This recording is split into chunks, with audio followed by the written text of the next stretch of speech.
Hola chicos, hoy les voy a hablar de la tabla periódica. Todo esto es la tabla periódica, como se conoce como la tabla periódica. No te vas a intimidar, no los pusieron así al azar a los elementos, no es algo para martirizarse, es algo muy sencillo. ¿Qué es la tabla periódica o cómo llegó a ser la tabla periódica? La tabla periódica fue hecha por Dmitri Mendeleev, que era un químico, físico y economista ruso, quien decidió darle un orden a los elementos. Y esto nos ayuda a los químicos bastante para buscar los elementos y te va a ayudar a ti a buscar los elementos cuando estés en un examen. Entonces le puedes dar gracias a Dmitri que ahora vas a poder pasar el examen, ya entendiendo cómo es que funciona esta tabla periódica. Entonces, la tabla periódica es una herramienta para encontrar datos específicos de elementos. Y dentro de la misma tabla periódica, su estructura, cómo está hecha, es porque sus clasificaciones tienen importancia.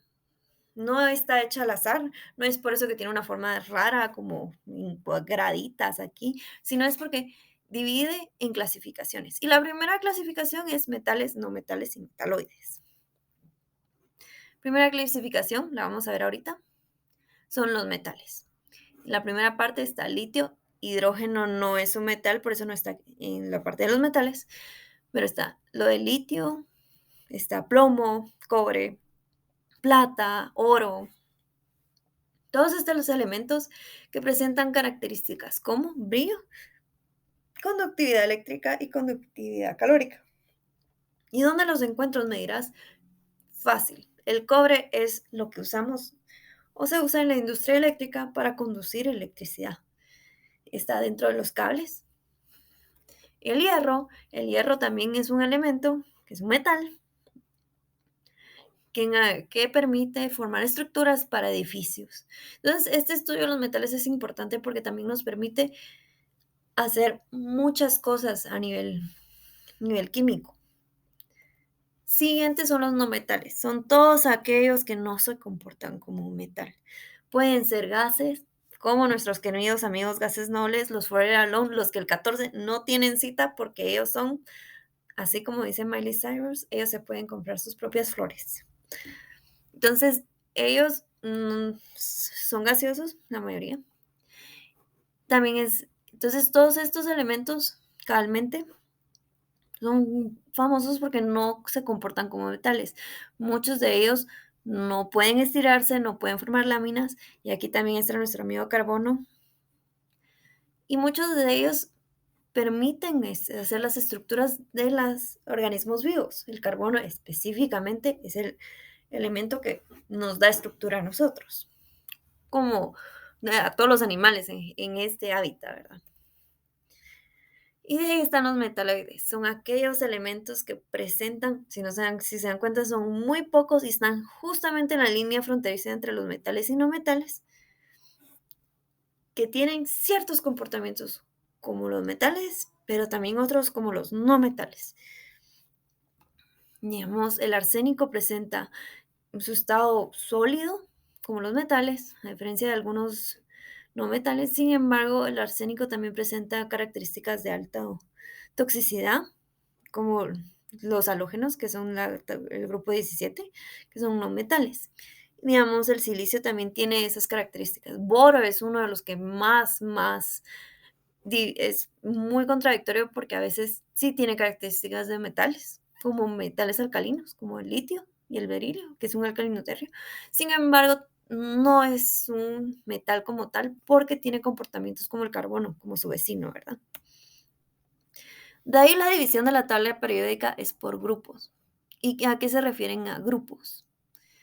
Pues así como tus grupitos de amigos del colegio o de la U, los elementos también tienen sus grupitos de amigos y usualmente no se juntan con otros grupitos, sinceramente.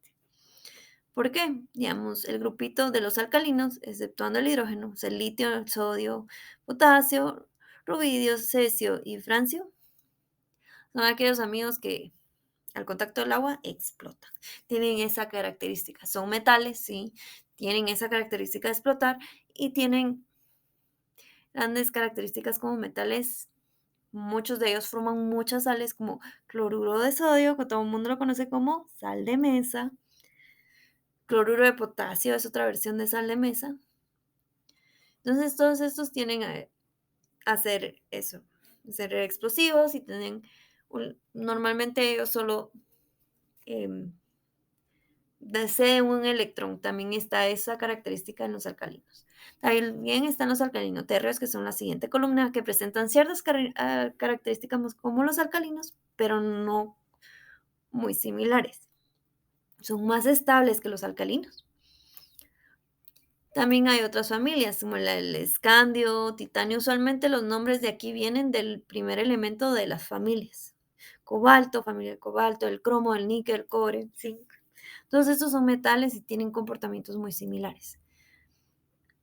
Las familias más importantes, además de los alcalinos y alcalinoterrios, son los halógenos, que es en el grupo 17. Me dirás por qué. Los halógenos presentan la capacidad de formar moléculas diatómicas, es decir, dos de ellos, dos átomos de ellos. Y también se los consideran diatómicos. Entonces, ¿qué es esto? Eso, la mayoría de estos, al estar en su estado diatómico, o sea, dos átomos juntos, forman gases, y la mayoría de gases son altamente venenosos, pero son altamente usados en la industria, como el cloro. Cloro es altamente utilizado en la industria química. ¿Por qué? Porque se usa para muchos reactivos, empezando por sal de mesa. El cloro es parte de la sal de mesa. Sin embargo, como gas también tiene otras funciones. También está el grupo 18, la familia de los gases nobles, los populares de todos, los que están completitos, los amigos de nadie, porque solo se juntan con ellos no reaccionan con nadie. Carbono les va a contar un chiste próximamente sobre los gases nobles. Y antes de seguir a la siguiente clasificación, por favor suscríbete a mi canal y denle like. Me ayuda mucho para seguir continuando haciendo estos videos educativos y espero que les guste. Entonces, siguiente clasificación son los niveles. Pero me dirás, ¿qué niveles? ¿Qué tiene niveles toda esta la tabla periódica? O sea, sí veo que hay niveles, pero ¿de qué? Estos niveles son niveles de energía. Y son niveles de energía establecidos por Bohr. ¿Se acuerdan que en el primer video de química básica hablamos de Bohr? Bohr determinó la última versión de nuestro átomo. Pues él determinó los niveles de energía. Dentro de estos niveles de energía están los orbitales, que se tienen que llenar con electrones. Entonces, los niveles de energía tienen, en la tabla periódica están divididos por K, L, M, N, O, P, Q. Y también están divididos aquí por 1, 2, 3, 4, 5, 6, 7, que son estos niveles, ¿verdad? Entonces, cada nivel tiene una capacidad de electrones. Esta capacidad permite situar electrones en diferentes nubes electrónicas. Entonces, miremos en el caso del nivel K, que es el primer nivel. Solo tiene un orbital y solo permite tener dos electrones. Lógicamente, el hidrógeno, al tener un electrón, puede entrar a esa clasificación y el helio.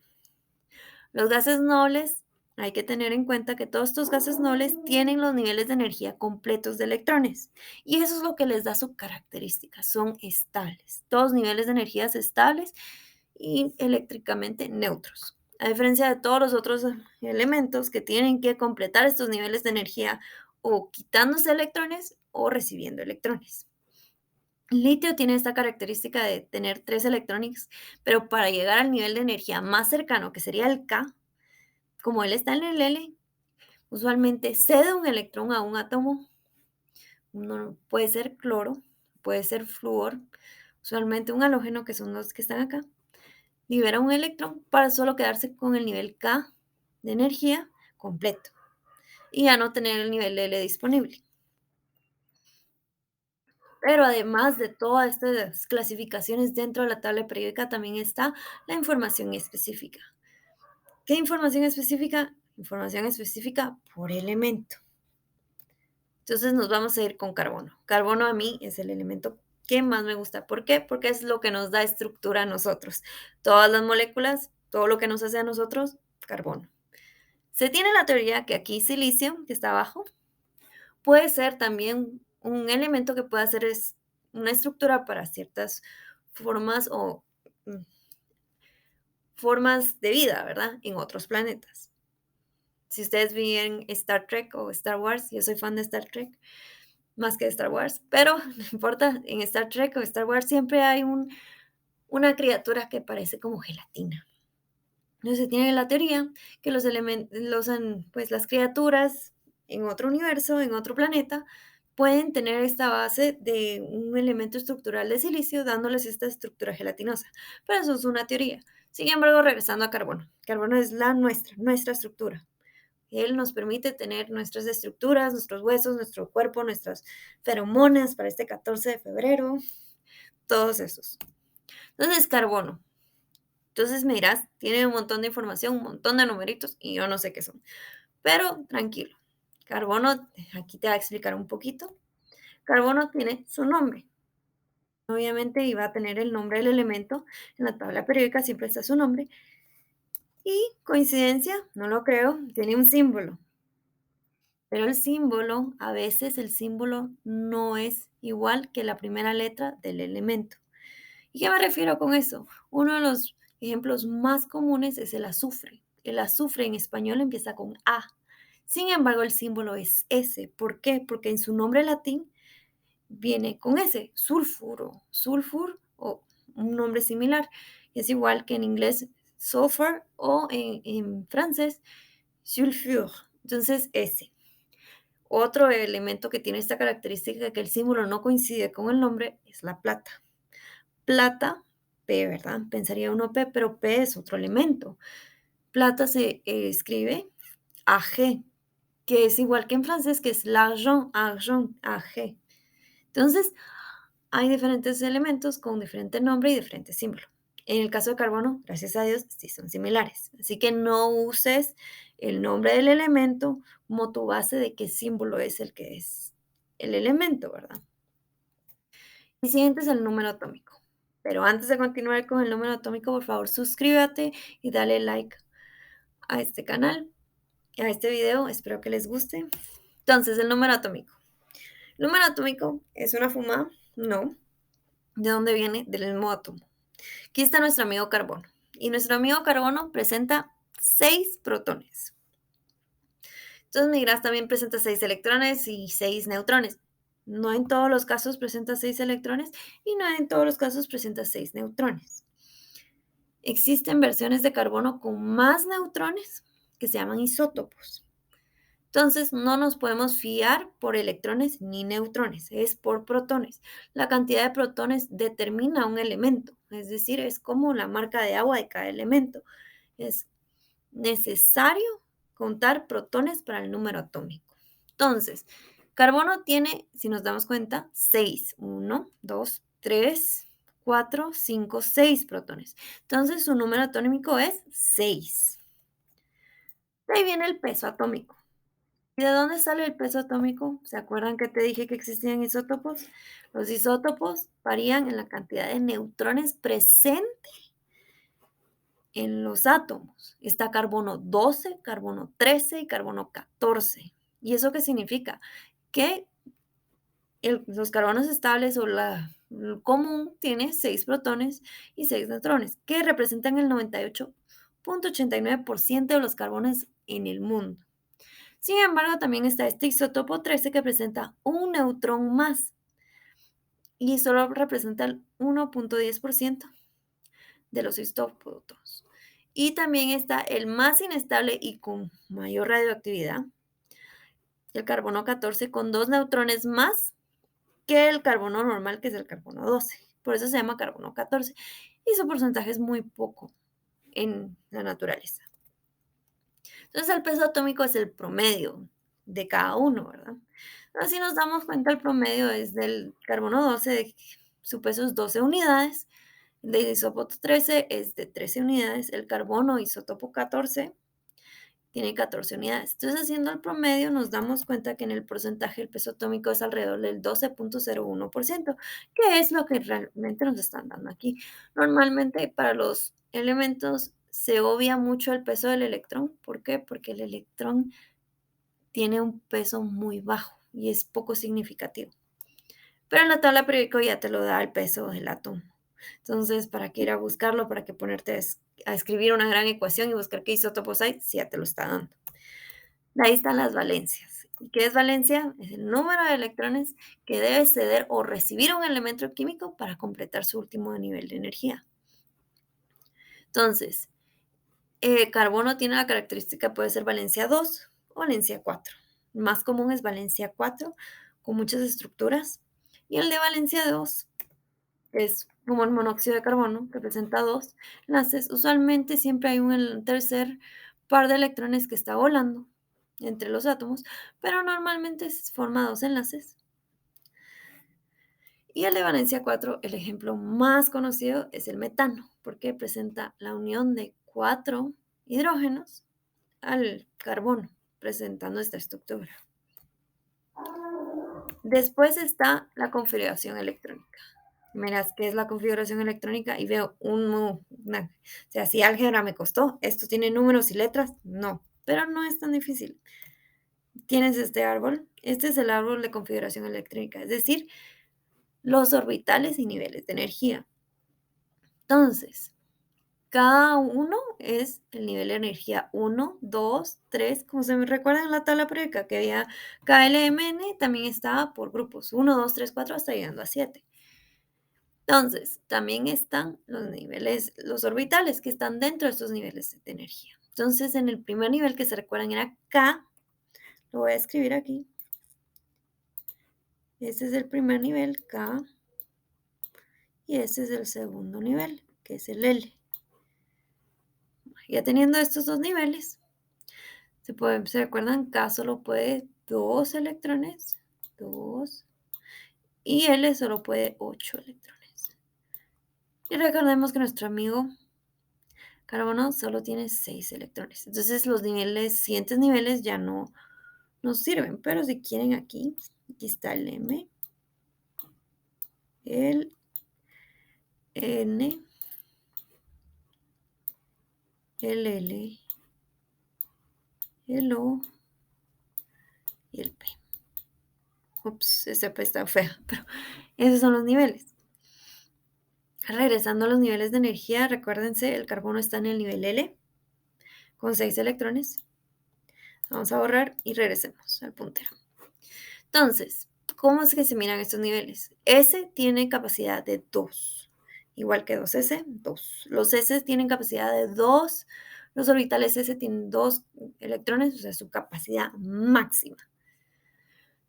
El orbital P tiene capacidad de 6 electrones. Pero los electrones no es que se vayan así, solo 6 y volamos todos como queremos, no. Los electrones van como grupos de amigos de 2, así como parejitas, este 14 de febrero, San Valentín, igual, los electrones siempre quieren ir en parejas. Entonces, cada orbital tiene que tener una pareja. Y como las parejas se pelean, uno tiene que ir a la derecha y uno tiene que ir a la izquierda, siempre al contrario, así como la doble vía. Siempre van en vías contrarias. Entonces, una de las características de la configuración electrónica es que se ordena llenando los orbitales. Entonces, empecemos. El primer orbital es el primer S. Siempre se llena completo un orbital. Entonces empieza con el primer orbital, un 1s, un electrón para arriba y obviamente su contraparte hacia abajo. De ahí va un orbital hacia arriba y su contraparte hacia abajo. Y después viene el orbital P. Este tiene capacidad de 3 parejitas de electrones. Entonces tiene que llenar un electrón arriba y nos quedamos sin electrones. Entonces esa es su configuración electrónica del carbono. Llenando solo los orbitales que les había mencionado, que era el K y el L. De ahí están los puntos, como punto de ebullición, fusión y electronegatividad. Ebullición, todo el mundo lo conoce, es cuando el estado líquido se pasa a gaseosa por medio de una excitación del átomo. Específicamente puede ser por calor, es muy común por calor. Lo vemos en el agua se evapora, realmente bulle cuando hay presencia de calor. 100 grados Celsius es el punto de ebullición del agua, y también está en el caso del punto de fusión. Punto de fusión es diferente porque es del estado sólido al líquido, se fusiona en un estado líquido, no la solidificación, recuérdense, fusión y solidificación son diferentes. Fusión es de sólido a líquido. Entonces también nos lo da nuestro amigo de la tabla periódica, aquí fusión y ebullición, que están acá. Y por último está la electronegatividad. ¿Qué es esto? Es la tendencia de un átomo a atraer electrones con un átomo vecino. Y aquí nos damos cuenta que entre más bajo el nivel, menos capacidad de recibir átomos, de atraer estos electrones. Obviamente, entre más a la derecha esté y más arriba en la tabla periódica, mayor su capacidad de atracción. En este caso, el flúor es el que mayor capacidad tiene, obviando todos los gases nobles, porque esos no se meten con nadie, literalmente, con nadie. El flúor, el cloro y el oxígeno son aquellos que presentan mayor electronegatividad en la tabla periódica. Entonces, el cesio que está aquí abajo tiene menor electronegatividad que el flúor. Y entonces, gracias, suerte, no es tan difícil como parece y cualquier duda me comentan, me escriben, por favor, suscríbete al canal y denle like.